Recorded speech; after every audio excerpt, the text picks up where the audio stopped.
Good morning, everyone, and welcome to our School Swimming Outside of School Hours Voucher Program webinar.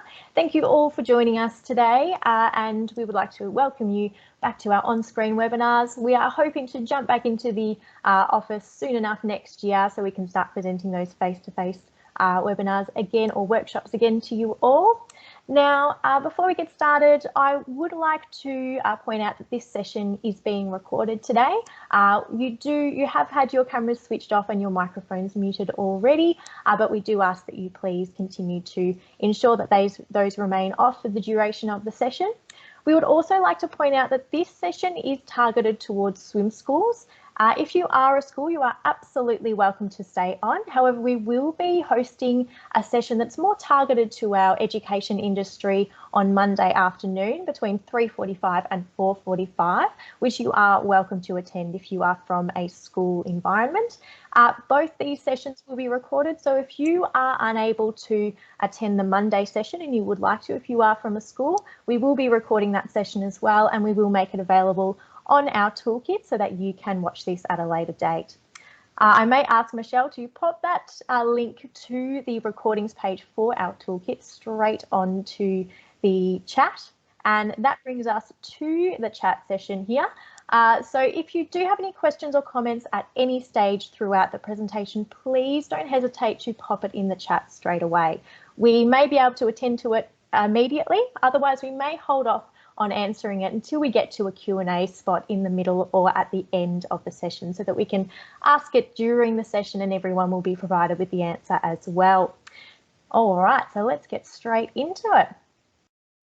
So we would like to begin today by acknowledging the traditional owners of the lands on which we all meet and pay our respects to elders past, present and emerging.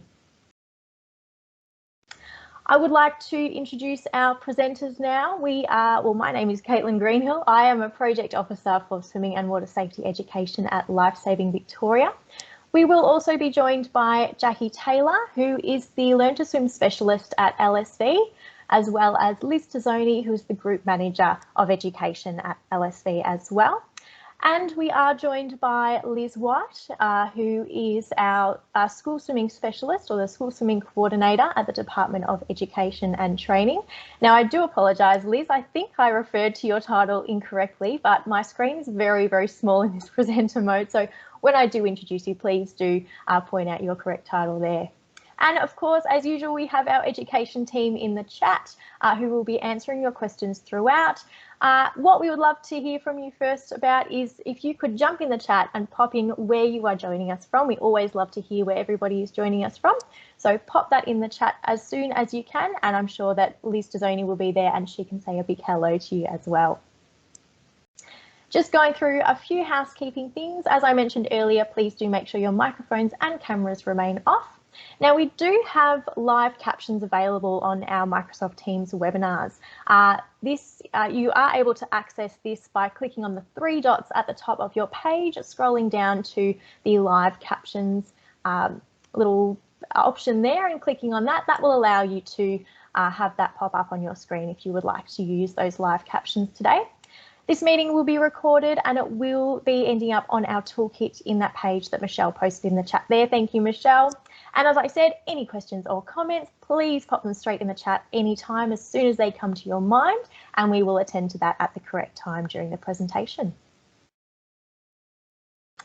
Okay, I would now like to hand it over to Liz White, who's joining us from the Department of Education and Training today.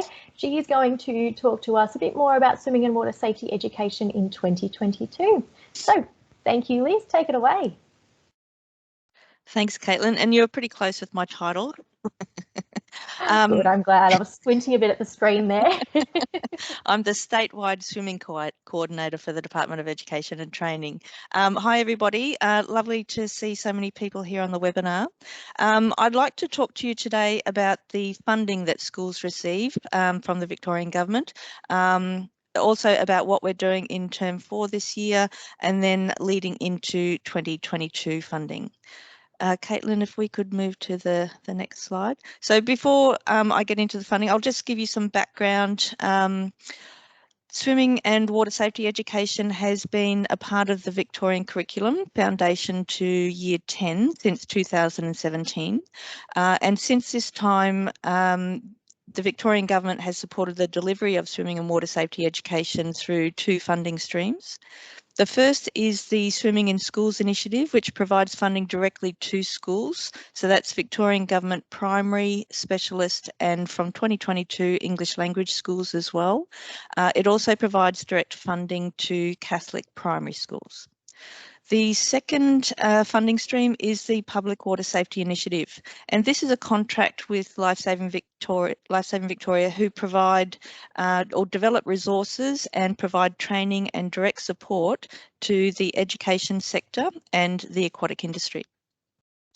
Now, last week, we'll move on to the next slide. Last week, the Department of Education and Training communicated with schools as well as the aquatic industry, the school swimming outside of school hours voucher program. Now, this has been rolled out in response to many schools not being able to deliver their swimming and water safety programs due to COVID-19 and the restrictions that we've been living under in Victoria. So the School Swimming Outside of School Hours voucher program will provide an opportunity for current primary school students who missed out on school swimming lessons to catch up. We're particularly concerned about the Year 6 students who may not have been able to participate in programs for a couple of years and who are now moving on to high school next year. And high schools don't receive targeted funding for swimming and water safety education. So schools will use their unexpended 2020 and 2021 funding for the voucher programs, and families can make bookings up until the 30th of June 2022, and classes can be undertaken until December 2022. Now, if you'd like more information on the voucher program, we have some FAQs for schools, swim schools and families on the Department of Education's Swimming in Schools webpage. Now, I'm just going to pop that page in the chat box so that you can click directly onto that link. So I've just popped that in there now. So we might move on to the next slide. The process for the school swimming outside of school hours voucher program is that schools determine what students are eligible for the program. They then liaise with the swim school and confirm those arrangements with the swim school. So that's the year levels that are eligible, as well as the number of lessons each student will be receiving. The schools will then send a letter to families with a request form and the voucher. The families, if they want their child to participate in the voucher program, return the filled out request form to the school. Once the schools have a comprehensive list of the students that will be participating, they'll provide that list to the swim school. Moving on to the next slide. Once the swim schools have the comprehensive list of students who are participating, families will be able to book directly with the swim school. The swim school, of course, checking that the child's name is on the list that they've been provided and that the family has the voucher. The swim school will record the lessons that the children undertake and then invoice the school directly for those lessons. So moving on to the next slide. The 2020 and 2021 funding will be expended on the school swimming outside of school hours voucher program, and any remaining funds will be rolled over into 2022.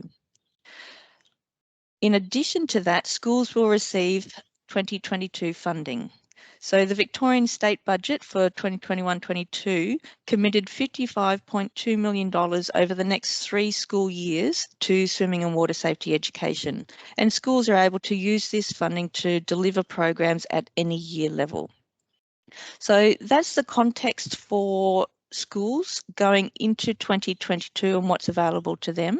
If we go on to the next slide, I'm about to hand back over to Caitlin, but my contact details, if anyone has questions about the voucher program or the funding that's provided to schools, are on the screen now. So that's my email address and my phone number.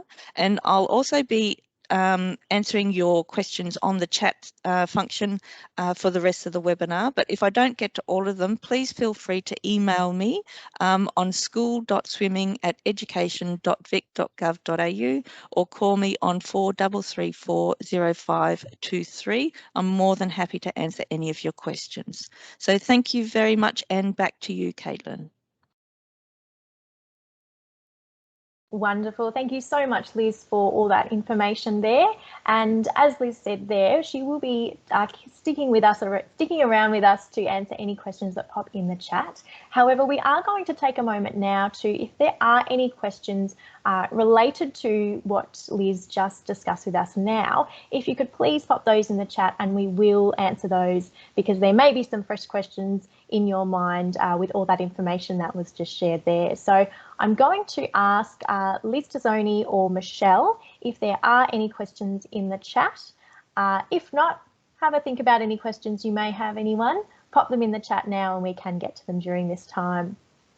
So there's none at the moment, Caitlin. So we will just keep an eye on it, and we can loop back into Liz in our second lot of Q&A time. Oh, hang on, actually, sorry, we do have one from Janelle at the Y. Would it be appropriate for swim schools to send schools some basic information about the programs and offer so they can send home to the parents? Janelle, that's a great point. I think we'll cover that off in the actual implementation side of things and the proactive role that swim schools can play in this initiative. So bear with us through the second half, and if we don't answer it, then bring it up later on. Fantastic. Thanks, Liz, for that. I do apologise. That was my doorbell, probably with a delivery for myself from all my online shopping that I did during lockdown. I'm sure I'm not the only one in that boat. But thank you very much. And thank you again to Liz White for that fantastic presentation. It's given us lots of information that we can use going forward, and lots of information, like we said, to share with your schools and with your families as well about this, this new program. I'm now going to pass on to Liz Tazzoni, who's going to talk about the current state of play and the importance of this program as well. Thanks, Caitlin. And Casey, I just saw that you've popped a question in. We will refer to it, or Liz will actually answer it in the chat function for you, and then if we don't close it off, we'll come back later on. So I just wanted to talk about, I suppose, the state of play on where we're at. So on screen now, you'll see a bit of a snippet from the recent article that was in The Age last week. And, you know, aside from this, there's been a lot of media about the concerns of the increase in drownings. And look, the concerns are real. So soon the 2021 Victorian Drowning Report will come out. So that's from mid last year to mid this year. And it's going to show that the total child drowning deaths of that 0 to 14-year-old age group is the highest number of drowning deaths in this age group in over 20 years. So traditionally, we've seen drowning numbers go up and down, you know, in various age cohorts. But over the last few years, childhood drownings have remained pretty stable with the implementation of, you know, Watch Around Water and a number of other initiatives. But unfortunately, when this drowning comes out, we'll see ones that, you know, really hit home to us who live and breathe, and this is our purpose of what we do. So, and unfortunately, again, we have the same concerns that this current year, so from mid this year to mid next year, will be a very, very similar trend. And, you know, as recently as last weekend, we saw a non-responsive 6-year-old that was pulled from an inland waterway, but fortunately was able to be revived. That was one incident over the Cup weekend of a handful. So we can't be naive. We can't think that what's happening won't happen to, you know, to us or the people we know or the areas around us. This initiative will make a difference. So Caitlin, can you go on to the next slide, please? So as we said, this is creating an opportunity for students that missed out on lessons in 2020 and 2021 calendar year. We're really proud that we're able to give these students an opportunity to be able to have vital lessons that they've missed out on over the last 2 years. And we're really proud of the potential of injection of funds that this will provide back to the Learn to Swim industry that has been really, really tough times for you guys out there. Is this a simple, easy voucher system process? It's going to take some admin work, and that's what our role is over the next few slides, to talk you through how to do this as easy as possible. I'm not going to say it's going to be smooth sailing. We might get some curvy questions. We've tried to simplify it as much as we can, but I really encourage you to look at the bigger picture, and that's about providing students skills and opportunities of what they've missed out on, number one. To the opportunity for increased funding back to your swim school and, you know, the community programs that you run if you're local government.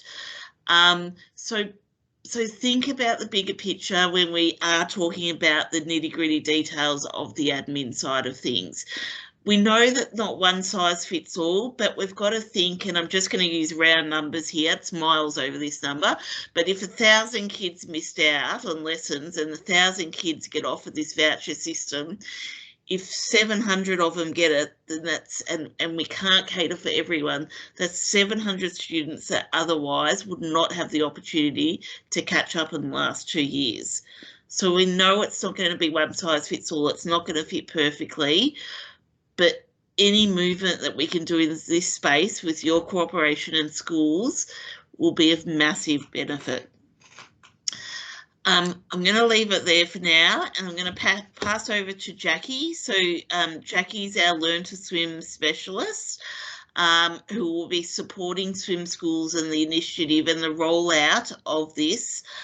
So, you know, those questions that you have about how do I do this in the system, or how do I do this, it's going to go to Jackie. So Jackie, just passing over to you. Thanks, Liz. Can I just confirm with you, Caitlin or Liz, that you can see and hear me okay? Can see and hear you fine, Jackie. Perfect. All right, so as Liz just mentioned, I'm going to go through the processing side of the vouchers for swim school in a bit more detail. If you've got any questions along the way, we've got lots of people in the chat who can help you out. We will also have another opportunity to ask questions at the end. This is more from the swim school side of things, so there will be more detail going out to schools on their requirements, as Caitlin mentioned, for next week. So this is more for the swim school side of things and what you need to be looking at to get these vouchers moving. So some of the first things that you really need to think about, probably as soon as possible, are your options for using the voucher. So you need to consider what you're going to go to schools with and what programs are going to be on offer for the students who are eligible for the voucher program. You might need to be thinking outside your normal programming for this, because some swim schools potentially are going to have many students who are going to be available and wanting lessons. So maybe start considering what it looks like in your program and also outside your program. What other things can you do? Can you do a school holiday program that maybe only students who are using the voucher can attend? Can you only offer the voucher during off-peak terms? So potentially go back to the school and say, look, we're not offering the voucher for term 1, which will be your peak period. Do you offer it in your quieter term 2 and term 3 for 2022? Do you offer schools only sessions, or do some weekend intensive camps so you can maybe do 4 sessions over a weekend instead of having a month of lessons? And look again at the mega water safety days, weeks or weekends.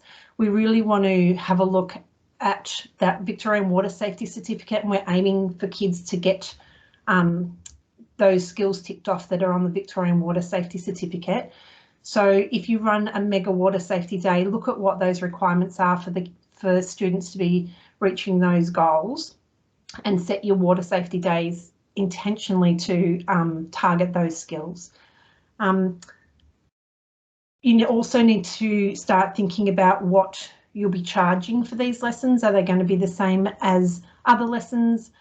You really need to be thinking about, if a school comes to you and says, okay, we've got 40 students with $100 each. What happens if that $100 adds up to 5.3 lessons? What are you going to offer to the school? Because they need to be going back to parents and saying, okay, this is exactly the amount of lessons that you'll be getting with your voucher. So these are things that you really need to be considering fairly quickly before schools start contacting you, because these are the questions that they're going to be asking. So I'm just going to go through the process step by step beyond once you've made your decision and what you're going to be offering to schools. The first thing you need to do is liaise with your schools. So all of the schools who didn't use their funding for 2020 and 2021 are able to use the voucher system. So you need to, they've actually been, Liz White can probably confirm in the chat, but I believe they've all been asked to contact swim schools to confirm if they're going to use the voucher system. Liaise with them, tell them what you're offering, tell them how many lessons they'll be able to get for the funding that they're presenting you with. And yeah, get that all locked in. So you can also, if you can fit them into your 2022 normal schools program, schools can use that funding to do normal lessons. So if they ring and say, can we get our 3 years of lessons in 1 year? That's possible too. That's great if you can get them in and get all of those students through the school swimming lesson program. That's absolutely an option as well. But if that's not an option for you, we know that there could be some challenges with that. That's where the voucher system comes in. So if they call and say, can we just put all our students through 3 years worth of next year, sorry, and you aren't able to do that, then you need to say no, but we are offering the school swimming outside of school hours voucher program, and then what your offerings are with that. So after you've confirmed with the school, there is an agreement. The Department of Education has got an agreement that I believe we can pop a link into the chat. If not, Liz might be able to confirm if that's also on the website. It does have a few bits that you'll need to consider before you sign it. Obviously, it does ask about the total number of lessons that will be available to the student, how much each lesson will be per student, and you need to be signing to say yes, all of the students will be able to complete, well, not that they'll be able to, that anyone that's in the program will have their lessons complete by the end of December 2022.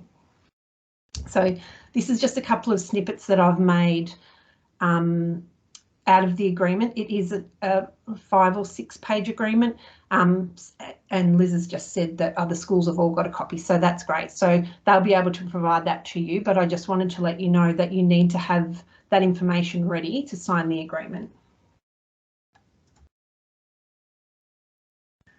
So after you've got the agreement signed, the school will send a letter out to parents, and then they'll be collecting back the request form for the lesson. So Liz touched on this briefly as well.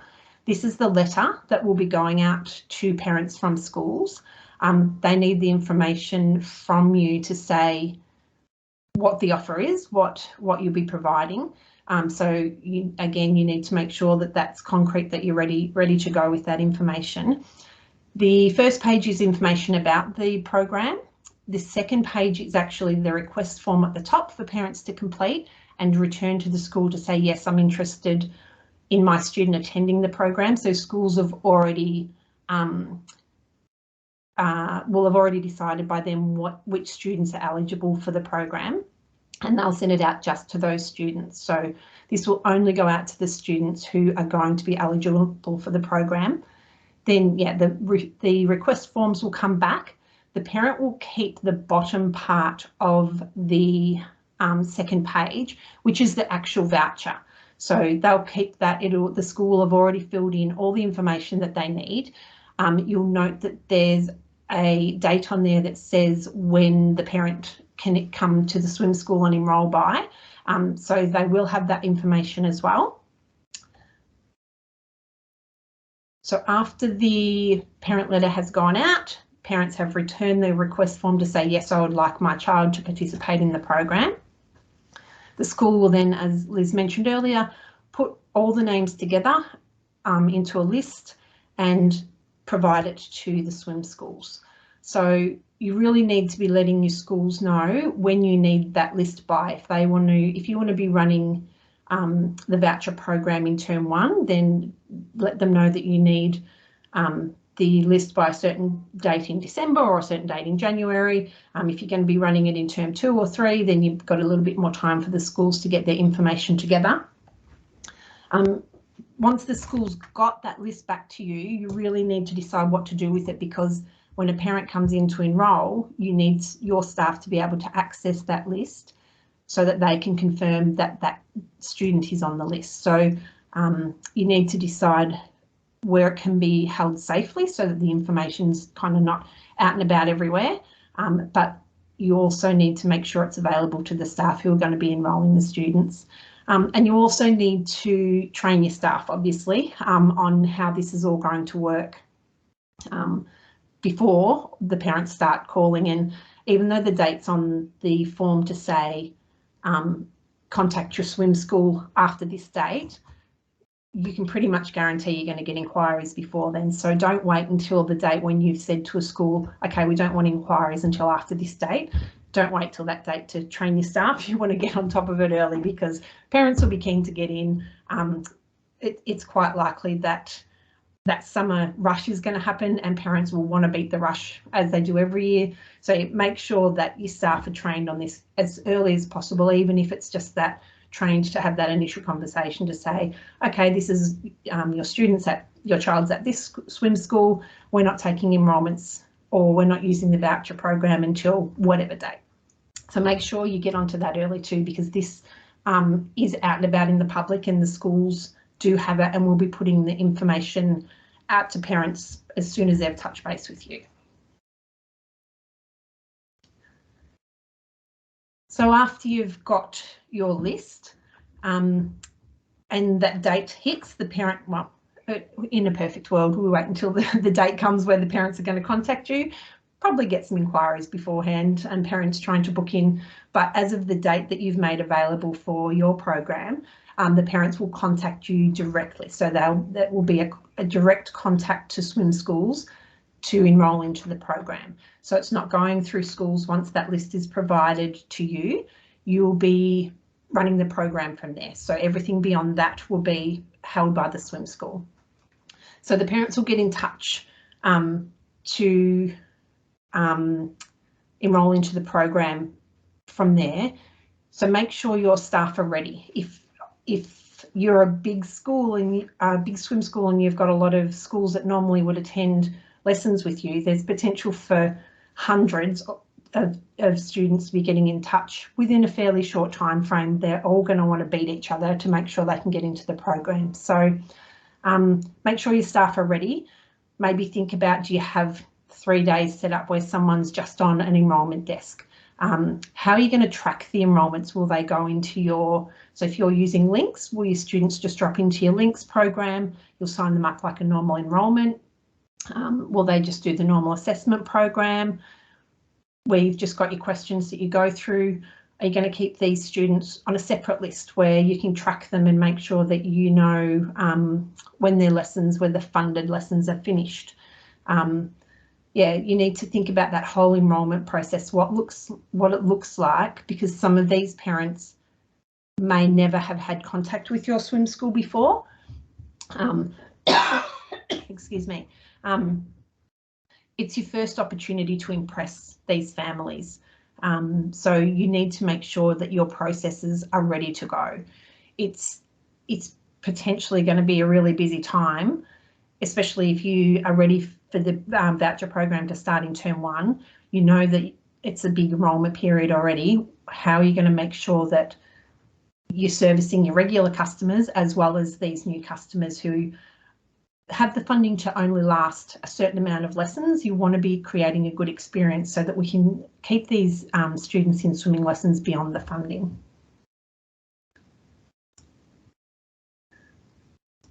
So once you've got your students enrolled, they come like a normal student. Well, that's if it's into your normal program. If you're doing your school holiday programs, you track the attendance of your students, how many times they came to the program, whether it's the holiday program or a mega day or whatever. You need to track attendance and track that they actually came on a certain date, so that you can put that on the invoice to the school. So the invoicing is just like your normal invoicing, as if a school had come in, done their lessons and finished. So if you do that monthly, you would just invoice monthly. Maybe talk to the school and say, how do you want to be invoiced for these students? This is going to be an admin. One of the things that Liz Tassoni was talking about, this is an admin heavy part of the program. You're going to have to track all the students in the program and make sure you're invoicing for them. Maybe consider getting your schools team to help out with this. They normally would have been invoicing anyway, so they're probably got the skills to be doing this fairly quickly. Consider getting them on board and helping with this sort of admin, particularly if they're already invoicing the school. If your school's already come in for their 2022 program, they can just add it as part of that invoice. So yeah, have a think about what that looks like, how you can utilise people in your team to help out with this, and how you're going to track those students to make sure that everyone's getting invoiced. At the end of the program, need to be thinking about your retention. So we want to keep these students in swimming lessons. It hasn't been said enough that they've just missed out on so much. I'm sure everybody's very aware that without the swimming, not only have they not progressed, but a lot of students would have gone backwards with their swimming skills because they just haven't had that chance to practice. So if we can keep the students in swimming lessons, that would be fantastic. So have a think about what that might look like for you. Make sure you have your touch points during their voucher program. It's a limited time that you'll be able to keep in contact with them and make those relationships. So yeah, make sure that you've got something in place to be engaging with them, and don't just let them slip away quietly at the end of your program and never hear from them again.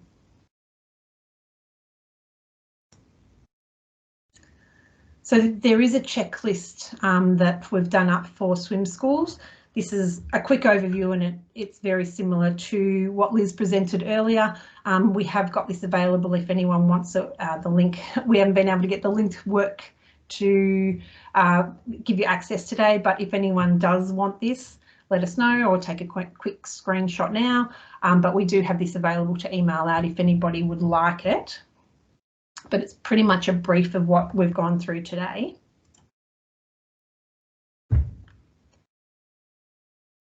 And some tips and considerations. So again, think about, will you offer a discount or a promotion pack when students finish their lessons to keep them on in the program?